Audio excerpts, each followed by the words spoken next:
Can't review memes. I can do whatever I want. You're a comic book girl 19. You're only allowed to review comic books. Look, anything can happen.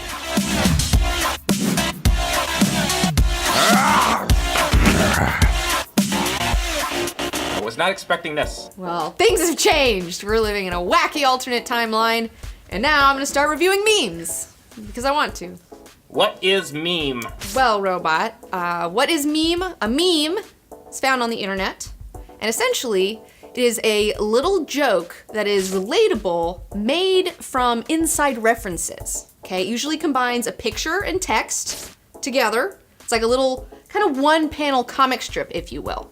All right, but a lot of the themes are universal. A lot of things are very like human jokes and like things we all have to deal with. But then some of them get really, really weird and esoteric. Oh, it's like a comic book. Yes, it's like a little story.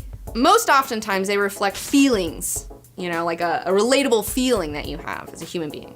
And it's a form of storytelling. I think memes are important because they do speak to so many people, and it's like, you know, we're not as divided as we think we are. A lot of different people, whether you voted for whoever, everybody laughs at memes, something we can all agree upon. Where do meme come from? Where do meme come from? Well, it comes from independent weirdos around the world, you know, people who put these things together and then release them into the wilds of the internet. Some people claim they're memes, some people don't. And people steal each other's memes, people are shanking each other over memes. People steal memes? People steal memes. But it's the internet. I mean, it's like a lawless Wild West place. Well, I don't want anyone stealing my meme. Yeah. This is a hot meme here. Well, good luck. Better watermark it. Robots meme. Copyright robot, trademark robot. Because no one can brush that out on Photoshop or anything. Oh no, they can brush it out. Oh. I better put the watermark everywhere then. I like that you see watermarks of iStock photo like all over memes. Like, I love memes that use stock photos. Like, that's really funny to me. People who make memes with stock photos specifically go out, find the dumbest stock photos they can find, because these companies are just taking random photo shoots and hoping that someone will randomly need something and buy it, you know? And taking those with the watermark, making sure the watermark is clear that they stole it, and then using stock photos illegally. So memes come from stock photos? Some memes come from stock photos. In fact, there's some weird conspiracy floating out there on the internet where stock photo companies are putting these memes out there as a way to spread their photos. And so you might want to go buy, if you love Harold, I guess you could go buy some Harold stock photos. All right, so now what are we talking about? Well, let's talk about the 2016 memes year in review. Year in review. Year in review. There's a lot of stuff. So this is like the memes of the year awards. Yeah, it's like memes of the year awards. Okay, we start off 2016. We've got Kazoo Kid. Kazoo Kid? What's that? Kazoo Kid. Okay, there was this clip. It was found footage that was re-released into the wilds of the internet of this like really thirsty, overacting child with a kazoo who's just like, I want to be your best friend. You know, it's just so ridiculous and over the top.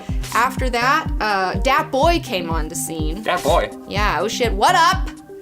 So Dat Boi was a big meme in 2016. What is that? Okay, so Dat Boi. It's a frog on a unicycle. Yeah, it's a unicycling frog piece of clip art that's just like it's funny because who the fuck would ever need clip art of a frog on a unicycle? And it's like animated too, where it's like little legs will go. Like, who made this? You know, like somebody made this for a company and like they were like, just make a bunch of clip art, and they're like, fine, I'll make a frog on a fucking unicycle? Like, what? Somehow. And this became popular? Yes, and he became popular. There's whole like articles on his whole evolution. I don't have time to talk about it here, but there'll be a link in the description on that. So yeah, Dat Boi has a whole evolution. He blew up. He was huge.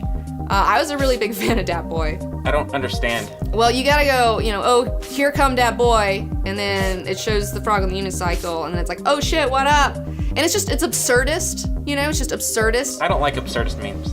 Well, I like memes that are more logical. Well, what about the Arthur meme? Arthur got really big, so. What's Arthur? Yeah, Arthur is a cartoon for kids. And so these kids have now grown up and they're referencing the cartoon that they watched. What the I hell never is watched supposed to this be? cartoon. I wasn't, that was like after my time. But there was one where he's like wearing headphones where his ears are up here and it's like, what the fuck? Like, that was really funny. But the thing that really broke out was his little fist, where he's like balling up his little fist by his side, you know, like because he's angry, and it's like you see his jeans and his yellow sweater. I have no idea what you're talking about. Oh. That's Arthur meme? Yeah, this is huge. This is Oh, huge. why is this funny? Okay, why is Arthur funny? Well, think about it. Arthur is this like really chill children's cartoon character. And so, but like he's mad and he has a balled up little fist at the side, and like that's such a great symbol of like the frustrations that like introverted people feel and more pacifistic people feel. So it kind of works with that whole audience. This is very psychological. It is. That's why I love memes. Like they're fucking fascinating. I am like I'm an anthropologist in the wild. Okay, like I just love internet culture and watching it grow and spread. You know, I'm only into my own certain things. I don't know everything, but. Jeez, memes are complicated. Yeah, and so this one says when people say Harambe was just a gorilla, and so that leads us to our next What is Harambe? meme superstar. What is the deal with children pulling their genitals out? Sticks out for Harambe? Yes. Well, okay, Harambe, I feel like, might have been the most popular meme of 2016. If I had to give, like, the prom queen crown, it would probably go to Harambe. But, so do you remember this incident last year at the Cincinnati Zoo where a 3-year-old climbed into a gorilla enclosure? Oh. And there was a gorilla in there named Harambe, and the zookeepers just shot him dead. The outrage comes because there are certain people out there who have reviewed the footage, and they say that it looks like Harambe was doing some protective action for the child, like he wasn't a danger to the child, so it was super unnecessary to kill him, and that was kind of fucked up. I haven't reviewed all the footage myself. I don't know, you know, but what I do know is dicks out for Harambe. Why are dicks out though? Well, you know, it's kind of like your homie. I don't know where did any of these things come from. It just fucking happens. It sounds good. It's a good slogan. We went with it. And people are literally pulling their genitals out. I mean, I haven't seen anyone literally do it. I've heard people say it. Where do they do it at? The mall? They didn't tell me. Do they do it at the mall? They didn't tell me how this Do works. they do it at school? I don't know. What's the next hot meme of 2016? Caveman Spongebob. What is this? There's this one episode where he is a caveman or something, and he's like this, you know? And so everyone took this image. Show me that again. Like, that's the idea. That's the motion that he's making, where, you know, some shit's got his attention real quick, and that blew up. That was a big one. Oh my gosh.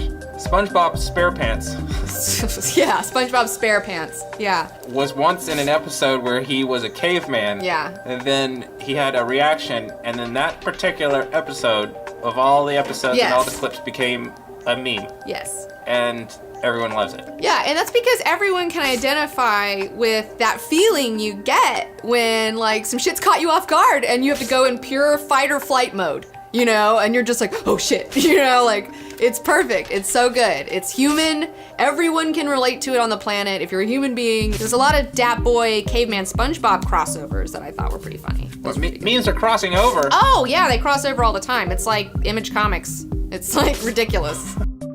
Another notable meme occurrence in 2016 is a meme got officially declared a hate symbol. What? By the Anti-Defamation League. There are racist memes? The thing about memes is that people can make them into whatever they want because they have Photoshop, and so there's this Pepe the Frog character. He's been in memes for a long time. Pepe's on a unicycle? No, this is a totally different frog. This is. Wait, there's 2 frog memes? Yeah, there's 2 frog memes of 2016. So frogs are just popular no matter what. Well, I mean, I don't know. You look like a frog. I know.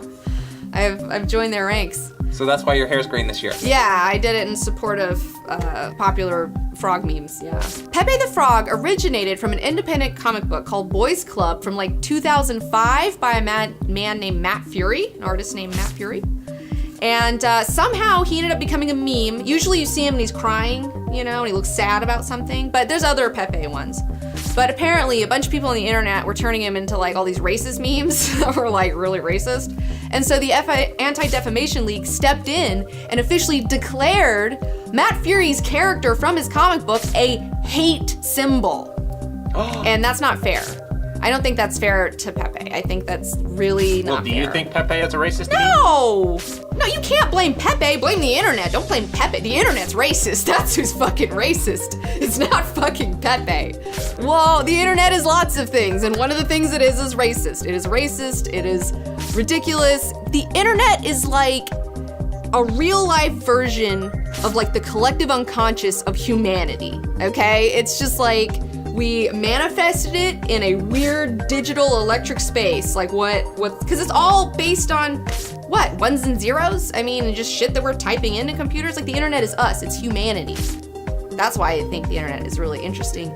That's why I think memes are interesting, because they give some insights about what's going on in the collective unconscious.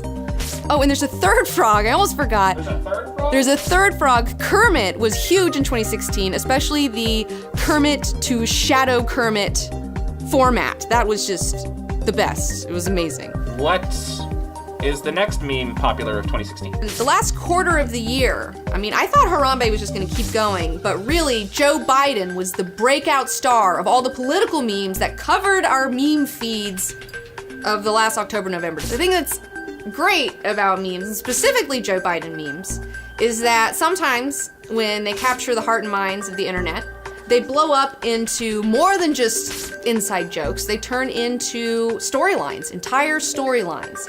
And the storyline with Joe Biden is that he is this kind of lovable scamp, that Obama is kind of like more like the parent figure, where he's just like, no, Joe, you can't do that.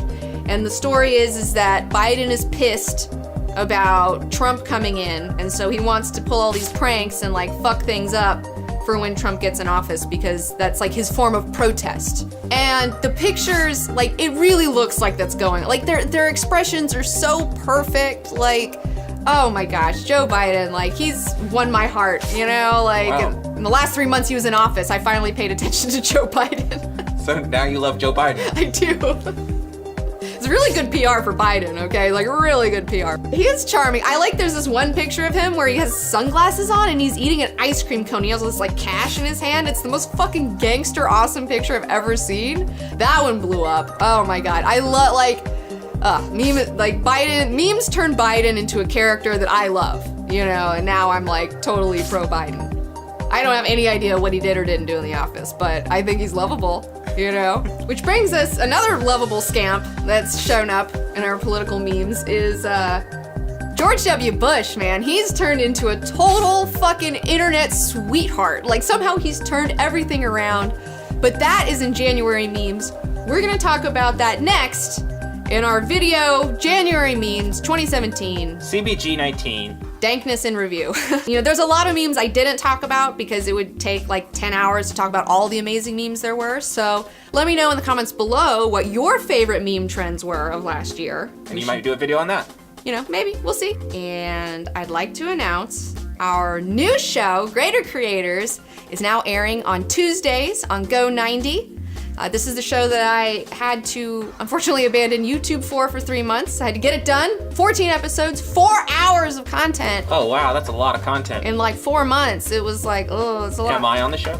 Yes, Robot, you are on the show. Woohoo! And Space Brain, don't forget Space Brain. Oh, Space Brain. And Greater Creators is a study of creative icons who push the boundaries of art and whose influence can still be felt today.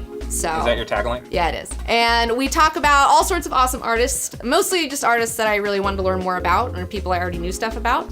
We got Hayao Miyazaki, we got Jack Kirby, we got Stephen King in there, we got Alan Moore in there. What is the best episode? The best episode? Gosh, that's so hard to pick. I mean, I don't know. I can't. Which one do you like the best? I like the one that I'm in the most. Which, is that the Alan Moore one? Yeah. Yeah, okay. The Alan Moore one's really good. We have a 3-parter for Stanley Kubrick, because, you know. 3 parts? I know. Originally it was supposed to be 1 episode, then it turned into 2 episodes, and then it turned into 3 episodes, because he just is the best, so. Well, how do I watch it? All right, so there's a free app, download it on your phone, and then you can watch it on there, and that's it. Wait. Yeah. I have to watch it on my phone? Yeah, your phone. What? That's it. You can't watch it anywhere else. Also, sorry, international peeps, for now. Wait, I can't watch. And I'd like to thank my super patrons, Davey Sockrocker, Bug and Bear Game Review, and Tom McLeod. Happy birthday, Tom! CBG 19, Meme Queen 2016. Well, the dankest meme of 2016 crown goes to Gene Wilder's I Just Died, Please Tell Me How Much of a Fan You Were meme. Oh my God. This is the most meta meme. There's so many layers of dark fucking humor in this. It's just so perfect. When Gene Wilder died, he had a really, really dark sense of humor, a really dark wit. And there's already this Willy Wonka meme where he's looking sarcastically at you like, I think you're an asshole, but I'm going to listen to whatever you're fucking saying. And so this meme where he's sarcastically looking at people who are talking about how much of a fan they were, that's such his humor. It's like the perfect tribute to Gene Wilder's fucking crazy dark humor that was super twisted, and a lot of people on Instagram didn't get it. Somebody reported it got taken down. I had to repost it. Started fights in the comments. People were really upset. A lot of people thought I was a villain for posting this, but some people some people got it. The people who understood his sense of humor were like, oh, this is the fucking best. You would have loved this. So that's my favorite